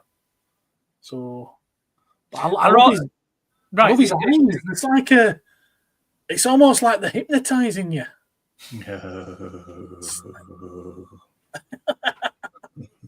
Are all vinyl figures this soap? What is it? Soapy? Saphobic? Safubi? No. So does it have to be made? This isn't a Safubi. No. So it has to be a specific. Is it? I think it's a specific brand. Is it a Safubi, or Nope. it has to be made in a specific place for it to? Yeah, it's technically it's got to be made in Japan. Right. Okay. Yeah. But yeah. Right. Yeah. That's So like saying that a digestive biscuit has to be made in McVitie's factory and can't be made elsewhere. It's well, can it? Can it? It's like those arguments of Cornish pasties. You can make them exactly the same way with the same ingredients, but if they're not made in Cornwall, they're not Cornish pasties. Yeah, well, that one is true. Yeah, because it's only true because the people of Cornwall say so. No, it's actually it's actually received a special status now, like champagne. It's like after the fact, it's been given a special status. Well, for 50 years it was fine, wasn't it? But does it still have that status though? Because that was a European Union status. Question mark. Interesting. What on champagne? Oh, probably, and on Cornish pasties. I was thinking, but. I mean, you can make a Cornish pasty. You know, you can make one, and if you want to call it a Cornish pasty, call it a Cornish pasty. Yes, it is, Gap. Yes, Gap's seen me out of the door here. Yeah, like, pissed off, will you? Yeah, I go with the window, but I prefer displaying out. Gap has a trapdoor lever that he's about to. Yeah, there's a distinct frosty front coming from Gap. And you know what? I don't care.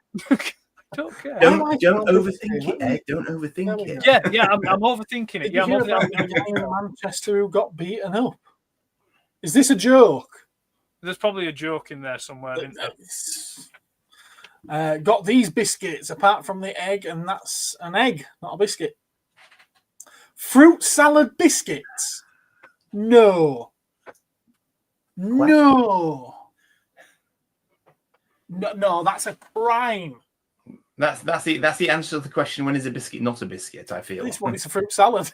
Yeah, exactly.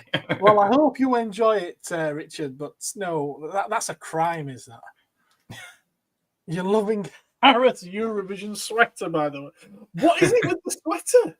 It's two of you now. I think it's giving Robbie Williams vibes, actually. Ed's. Oh my god, Ed's starting to save up Lecky Bill. Ed's I'm powering down. I'm shutting up shop. It's time for me to go. I don't like Godzilla, but I like Mecha ones, says Phil. Sorry, not that. I was talking to a friend. Right. He's crossing the chat and then never mind the streamers. Okay. Whew. Okay. Right. Good night, Anyway. everyone. Happy Right, well, New good Year. night, Ed. Thanks for joining us for a little while. Thank you for joining us in 2025. And we'll see you on the next one. Yeah, we'll see you. We'll see you next year. All right. If you put the Lecky back on. Actually, it's a bit too dark, that, isn't it? Yeah. No, I'm going now anyway. Yeah. Happy New Year to everyone. Thanks for tuning in, and we'll see you when we see you. All right. Oh, Happy New Year, Ed. Take care, yeah? All the best. See you all later. Take care. Bye. Peace out. And then there were two. Yeah, then there were two, yes. So cool guy. Yeah, the Mecha Gods. Yeah, I quite like him. I do quite like him. What's the brand of that? Oh, one? still same rules. What's that, sorry? What's the brand of that Mecha Mondo. Mondo. Mondo, yes. That's who make it. Mondo, right. It does say very clearly underneath. Can't be passed off as something else, can it? Nope. Now you imagine Gareth using a Polit Godzilla with Andy Pacific Rim style. Okay. Oh, I think he's talking about us both piloting a Mecha Godzilla in a Pacific Rim style. Right. Okay. Left Well, that's where we're streaming from now. Yeah. Although Andy would need somebody with him, wouldn't he? Yes. Yeah. I think Joe's forgotten how those Jaegers work. No, I think he's suggesting that we could pilot one together. That's what he's saying. Oh no, because he's saying that I would be using the Mecha Godzilla and you'd be the Pacific No, he's Rim. saying pilot a Godzilla with Andy. Right, okay. So I think he's suggesting that we would Jaeger it together with. Okay, so that's Godzilla. the Jaeger. Yeah, that's the Jaeger. That's the Jaeger. That's the Jaeger. Yeah. The only problem is, Joe, I don't think I'd fit in there on my own, let alone with Andy. I mean, I might be able to get a hand in there, but certainly not the rest of it. We'll borrow the master's tissue shrinker thingy. Yeah, tissue compression eliminator. Yes, that one. There we are. That's the one. Wrights pies here in Stoke had to change Cornish pasty to Cornish. I like that. Cornish. Cornish pasty. Nice. Sausage doors are better. Please tell me that you are texting your friend again. If you had a helmet, you'd look a bit like a Euro Daft Punk. God, I'm taking this sweater off in a minute. Never wear that top again is the takeaway from this evening, I think.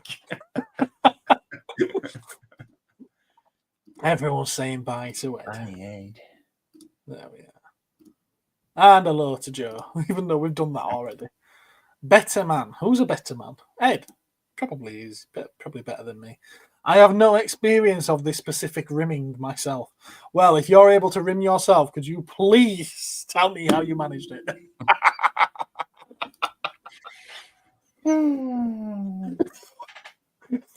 Where's Johnny tonight? A rare non-appearance. He was here. He was here at the beginning.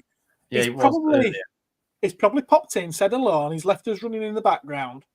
And now that I've just mentioned his name, he'll probably type in there somewhere saying, yeah, I'm still here. Yeah. And he'll say bye when we go. Yeah. But he was here. He was here. Who would win, Mecha Godzilla or Gorn from Star Trek? At what scale? Yeah. A full-size Mecha Godzilla would literally just stand on it. Don't think there'd be much contest. Not really. Sausage dog.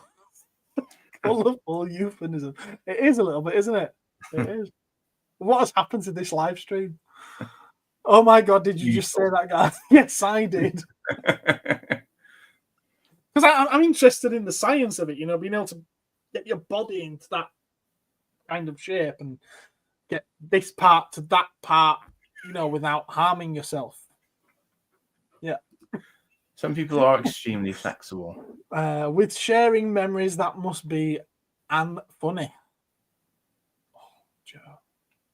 Oh, again, if that's a Pacific Rim reference in terms of the pilots swapping past memories with each other. Yep, of course. Left hemisphere, right hemisphere.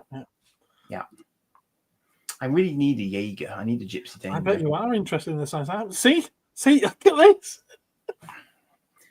Speak his name and he shall appear. I know my audience. Yeah. I'm still here. Well, Really? Josh, Richard was asking about you. He's concerned for your well-being. Go to split up didn't. Okay. Right. There we are. No, you can't split up because only very few people can actually manage to handle a Jaeger single-mindedly. I believe in Joshy. Have you figured out that camera yet? Do you know what you're doing with it? You will discover tomorrow exactly how much I do or do not know about how I use it. Oh, we've got a video going up regarding the camera. No, is got a video it? going. No, the Doncaster Toy Fair video. Yes. Okay. So you've got me. There's 1.5 hours of me wandering around going, "What if the battery's going to last?" And then it doesn't. Then I put a new battery in it in your shop. I did 1.5 hours. 1.5 hours. Yeah, I just didn't edit it very much because I'm lazy, and I was trying to do it. I was going to say, have you ever heard of editing? Yeah, I've heard of it, but I'm trying to give people the walk around vibe. You're coming with me to Doncaster Toys Fair, you see. Okay. You get the full experience that way. And no, I didn't ever go to the toilet, so don't panic. It's fine. But no, I mean it was literally. I mean it was rim style over Greg's. Right. Okay. But basically, Thanks, I was testing it to see whether or not A, the memory card would last, B, the battery would last. Is it? So how do I manage to do one for 40 minutes now? Because you're which includes 10 minutes of me at the end. Yeah, I know. Well, I noticed that, and I chuckled to myself. But because you're focused on only looking at particular things, whereas I'm trying to give people an overview of everything that's there. You know, well, at the time I'm actually available to go around, a lot of the stalls haven't set up. So it's if I was to do a walk, it's why I don't do the walkarounds anymore, because you'd be looking at empty tables or traders with builders' bums setting their stalls up. Well, it is annoying because I arrived. Editing of which you speak. I arrived a little bit before. I arrived a little bit before before I was there before 10, I think, in the end. And they had us queuing, and at no point did someone say early bird is still available until I saw somebody else asking. And I thought, so I got out of the queue and paid my monies and went in. So I got a little bit that was quite quiet, and then of course it just started getting progressively more manic. So, what's a builder's bum? You must know. Well, no. I think that's a valid question from an American, because they will not appreciate that it is British slang for the crevice between two bottom cheeks exposed by a lowered trouser. I love the way you described that. I thought I did that quite well. He really didn't want me to say it's someone's ass crack when they've been bending over and the pants have dropped a bit. There you are. A lot more eloquent than how I phrase things. Funny. I would watch a video of builders' bums, to be fair.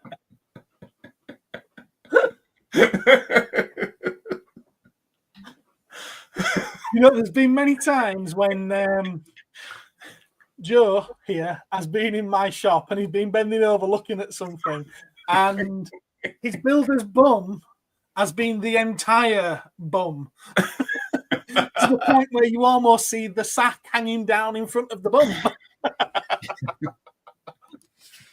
Bless him. Ginger as well, and it's quite furry. It's like Beast Man if he was to take his furry boxers off. Exactly that. Problem is these days they let early birds in before anyone has set up. I completely agree. Walked right into the NEC at 7:30. Yeah, I was there about 7:45, and yeah, straight in there, and it was all empty tables. Yeah, that's a bit silly. You know, there were maybe a quarter of the stalls that were nearing completion of setting up, and then the rest of the tables are just empty. It's ridiculous. They should let the traders in, let them start. Maybe when they're halfway through setting up, then start letting people in. Because it was interesting because, I mean, a few of the guys who I spoke to there had clearly already sold quite a lot of stuff in the early bird session. So I do feel quite sorry for people who are going in at nearer to the advertised opening time. Because even the early bird thing is quite small print, even on the sort of normal fair catalogues. So if you don't know it, you wouldn't think to. So if you had a specific thing you were trying to, I mean, you'll see there's a hilarious number of repetitions from me in the video saying, "Have you got this? Have you got this? Have you got this?" No one had. But the other interesting thing about it was the timing of it, because it came after NEC and after Stafford. And one of the guys said to me, "Look, basically, I haven't had time to restock. So what I brought to Doncaster is basically dregs because I've sold stuff at NEC and I've sold stuff at Stafford, and I've come here." Mm-hmm. So actually, the timing of it in that run up to sort of post-Christmas has obviously depleted people's stock levels.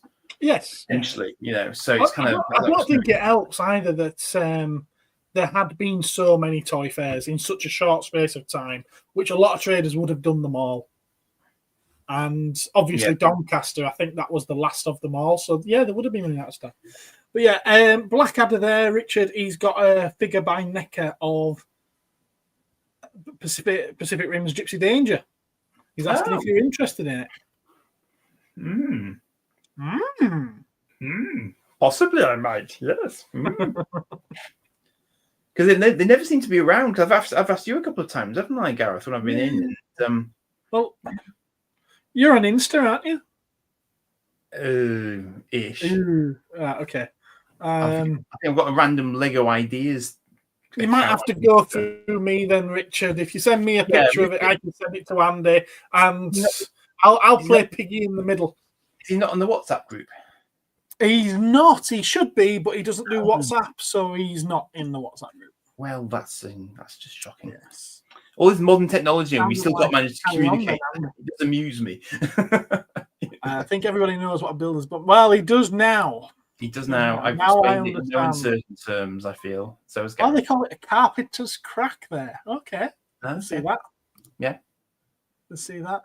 Beastman wears furry boxes. I thought he just dyed his bikini zone. You see Ed leaves and the quality just goes. Honestly, I know why they do it. It's because once they open the loading doors to the traders, to the dealers, then anyone could walk around and come in that way. And if they're gonna have to stand around and wait, they will. But if they can let them in at the same time, then they know that they're going to pay the door fee. That's literally it. Yeah, that's literally it. What's the benefit of early bird if no one is set up? Well, that's just it. If anything, it makes it worse because they're kind of like stood around in the middle of the aisles. I'm like, there's not to look at yet, and they're right in your way when you're trying to carry a load of heavy boxes past them. If you were a regular to that venue, you would probably know where certain people were going to set up. So if you wanted to go and speak to them early doors, you could probably jump on them early doors. But that's probably about the only advantage. Mm-hmm. Yeah. Do Transformers have auto butt cracks? Do they even have bottoms? Why would they need a bottom? Just saying. Yeah, I know. I saw the kaijus, Joe. Yeah, I saw the kaijus as well. They're on my video, but I didn't see any Jaegers. Josh, I've got to make an admission here. I can't find the bloody thing. And I'm really annoyed at myself for this.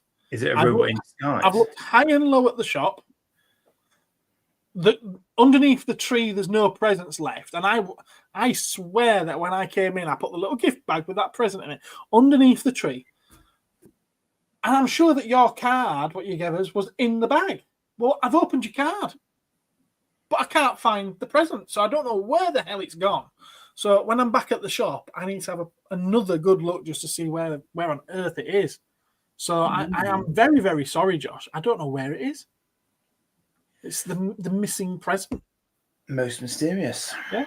Unless someone's picked it up at the shop when it's been on the counter ready to bring home and they've walked off with it. But I don't think so. I really don't think so. So yeah, I'm sorry, Josh. I've seen my mum's. She loves hers. She's got it out in the living room. She loves it. So thank you for that. And thank you anyway for mine. That's why you've not had a message from me saying thanks for this. It's great because I don't know where it is. And I don't know what you got me because I saved it for Christmas. Unlike you. I'm actually wishing that I'd opened it on the day now because at least then I would know what it is and where it is. So, yeah. Sorry. It'll be a surprise, though. At some point. You never know, it might turn up in time for my birthday.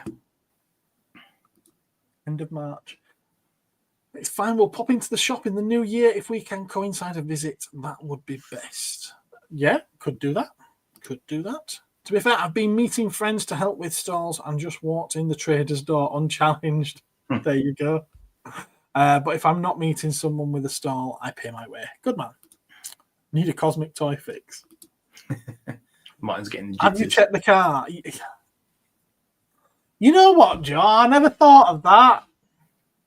Well, he's only trying to be helpful. You know, it's not like I've just filled the car up, emptied it first and filled the car up to do a toy fair and then emptied it again. Bleeding out. So here's an interesting side question, Gareth, actually. When you go to a toy fair, how much stuff do people bring you when you're at a toy fair, with a view to you buying it from them?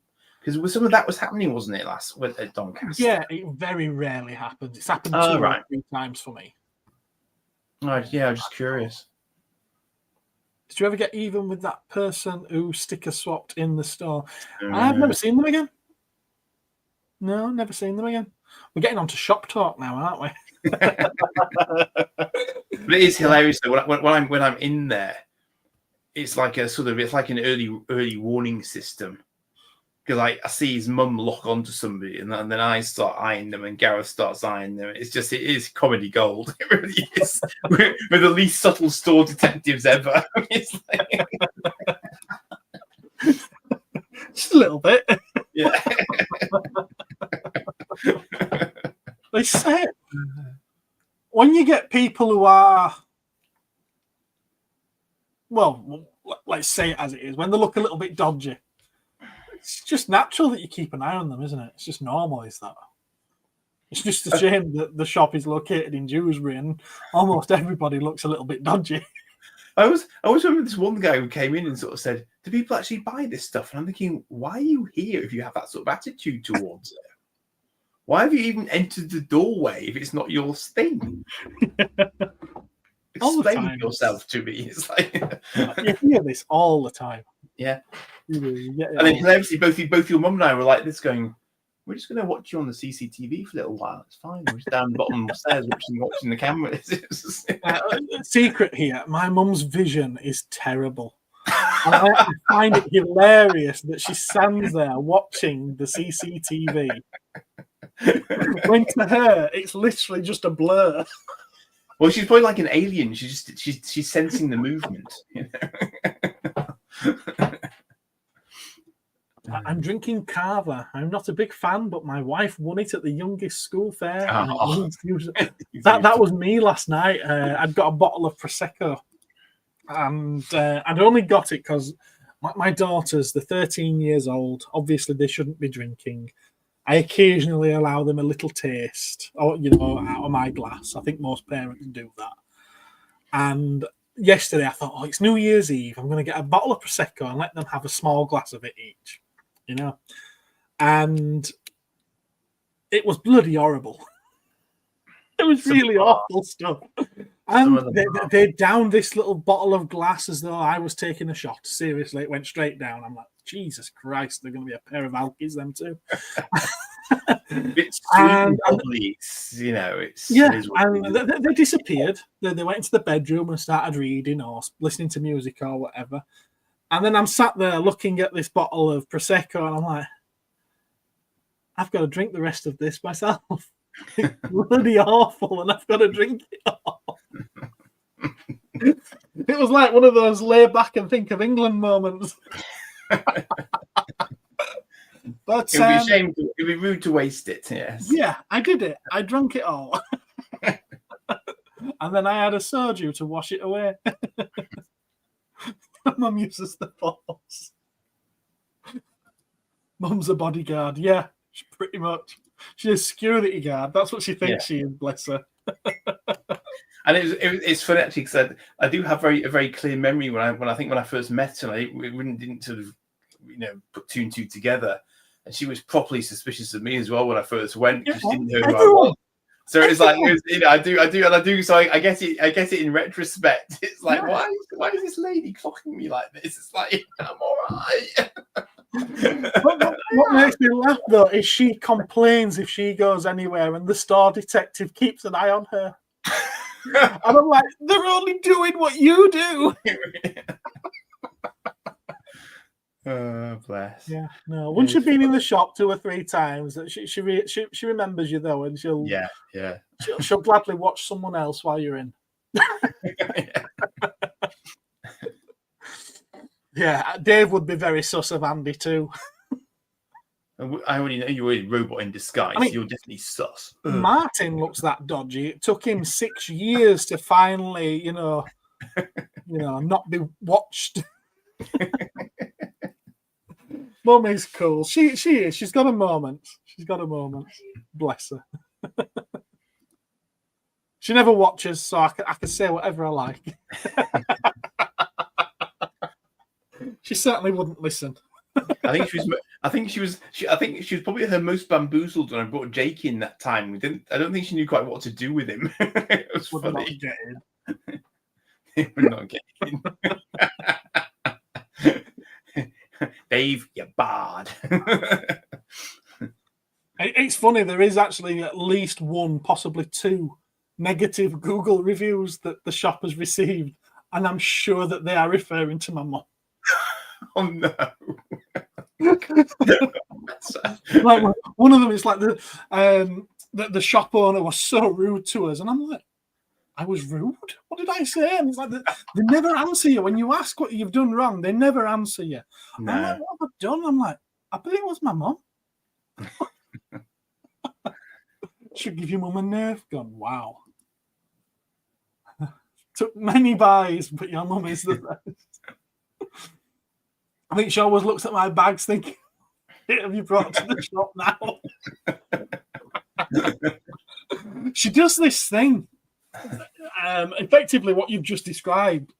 Like when a customer sold me something and then they've left, she's like, what you bought that for? What? It's sort of what I do. Because I plan to sell it. Like, yeah, but who's going to buy that? And I went, well, I just bought it. I said, there's got to be someone in this world who's almost equally as, dim-witted as me. I wouldn't buy it if I didn't think I could sell it. And then she'd be like, well, I can see why you bought that, but why did you buy all that with it? And I'm like, well, the price I gave was for that. That just happened to come with it. And Dave knows this because the amount of times he sold stuff to me when it's been a case of, this is what I'm offering money on, but that's kind of like rubbish for the bin. And he knows.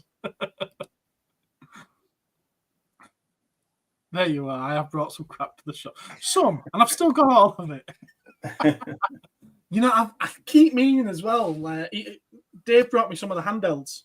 In one of the more recent videos, he brought me that bright yellow Dracula. Oh, yeah. Game. Yeah. And what was the other one? A bit like Asteroids. Yes, it's like Rocket Raid, I described it as. Yeah, well, there's some more of those that he's brought me that they just don't work. But it's probably something really simple inside, so I actually keep meaning to take them to Ed. For him to have his little tinker with it and give them his magic touch and say that, Gareth, there were not wrong with these in the first place. They worked. What's wrong with you? There's always that possibility. There is. Right, well, I'll show you a couple of bits that I got for Christmas. I don't think I have shown anyone yet. I got a couple of. I'll put myself on Biggie. Biggie. There we go. Legend of Zelda, Breath of the Wild, knockoff Lego because they don't do originals of it. It's one of the Koroks. In fact, no, this one's not Breath of the Wild, is it? It's the newer one. Tears of the Kingdom, where he's got the bag on his back. Yeah. And it comes with different leaves, so you can give them different faces. One of my daughters got me that. And the other half got me this one, which is one of the Guardians. I've been wanting to build this one for a little while, so I look forward to building this. So that's a couple of bits. I won't show everything. We'll be here all night. Well, no, we won't be here all night because there weren't that much. I'm sticking with the Lego theme. I got a bonsai tree. Ah, you got a bonsai tree. Cool. A bonsai tree. I've had this on my list for about 3 years now. It's finally I've got it. Cool. A couple of vinyl. Placebo. Got 2 of them from mother-in-law. Close as. Good as. And off one of my daughters, I got Linkin Park Meteora, and I'm looking forward. In fact, I might have a look at it now. So we'll be listening to this at some point. It's one of those I'm assuming very pretty looking ones because it's got a marbling effect. Translucent gold and red splatter vinyl. Gosh. I do. Sounds expensive to me. Pardon? Sounds expensive to me. No, it's I think it were about 28 quid. I think that's what it was on my wish list anyway. So I assume that's what was paid for it. I hope they haven't paid any more than that for it. Is it a double one? No. Let's have a look at it. We ready? Ooh. Ooh. Wow. Look at that. Very nice. I think that's These things are supposed to be nice to listen to, not look at, but that's suitably cosmic, that, yes. there we go. I do like myself a bit of vinyl. I do. I saw so many CDs. It's like they just sit in a drawer, though. It's like I've got no way to display them in a pleasing fashion, or anything. So, yeah. Oh goodness! I had a nosebleed and sneeze. Oh, is that you cheeky bugger? Oh, that took me a moment. Yeah, love vinyl records. One of my friends is trans and a friend got a Harry Potter Lego train. And does she like Harry Potter? No, I think she doesn't. I think that's the point. I think someone sort of got it the wrong way round, if you see what I mean. Okay. Yeah, there's a couple of different versions of that Guardian you can get as well. I've seen she does that quite a lot. Surely she remembers she used to get Zombie Tramp. Yes, she did used to get Zombie Tramp, and she'd still get it if she could. They've stopped doing it now. That's my mum is talking about. How many inches is that? It's 12 inches. 12-inch LP. You should know this. Wax off, wax on. In Sonic 3, what did you think of the later dance? I thought it was great, but that when exactly the same. I thought it was funny at first, and yes, it went on a bit, and I was like, okay, it's not funny anymore. It is getting quite cringy, and then it carried on. I was like, yeah, okay, I think we're done with this now. So yeah, I know. As much as I enjoyed the film, I did enjoy the beginning of that scene. Yeah, I agree. It went on a bit. Greetings from California. Starting the new year off with biscuits and gravy. Just curious, do you guys have your own version of this fine breakfast, or did we borrow? I think that's entirely yours, D. Hello. What is that? It's a bit like pancakes, from what I can make out. Yorkshire puddings like pancake type mix. Right. With some very, very strange looking gravy. It's like a creamy colour. All right. Yeah. I did look it up once before and I was like, no. Sounds like it's. I'm not getting on that topic. I don't believe that she is for a minute. I think she has her views, and I think that the media has blown it out of all proportion. And we can stand on whatever side of that argument you like, but that's as far as I'm going with it. She's on about the record. Record size. The record. You get big records and you get laser dance. That was meant to be. Yeah, later dance. Later. Well, it was later in the film as well. It was later in the film. She isn't.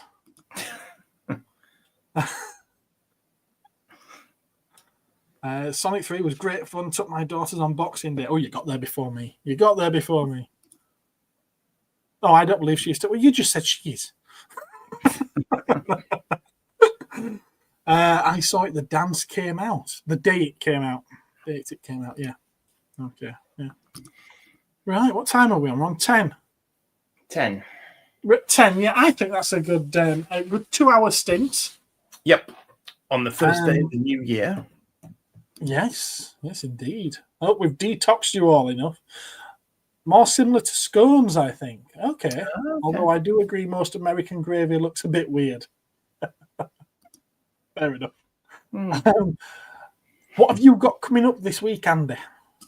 So this week I have something which will require you to be sitting comfortably with a drink and a snack, because it is 1.5 hours of me going around in a somewhat, I think, slightly sleep-deprived state, saying bits and bats a lot, and asking people if they have Star Destroyers, which they don't, which is annoying, but they didn't. So, but it is with them in glorious 4K, which won't show up, it occurs to me, on the premiere, but it might still look better than phone footage because it'll be compressed from 4K using this doodah.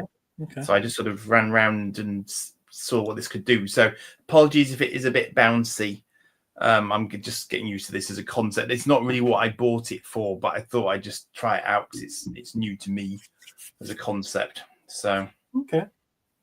But it definitely does, there's sort of being able to zoom in and use the lens and stuff like that is quite nice. And it picked up the sound surprisingly well because I don't have a separate mic for it yet.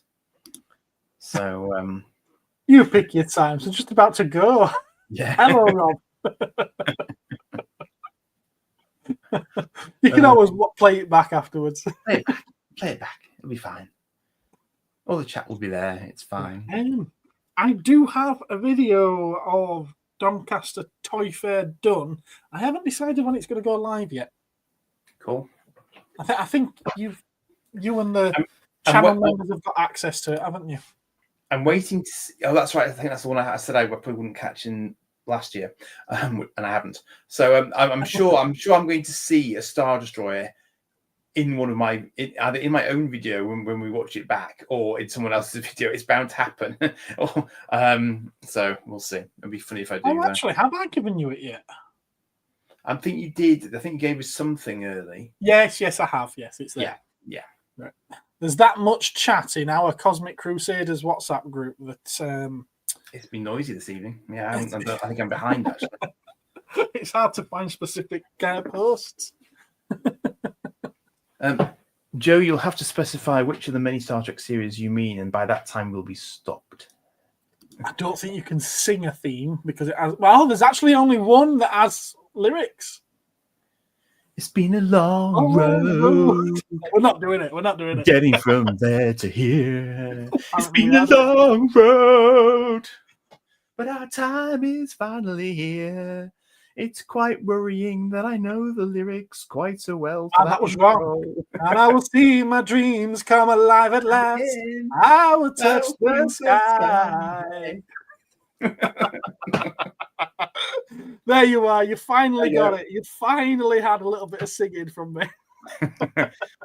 Or if you pretty go boo doo doo doo doo doo doo ba ba ba ba ba ba and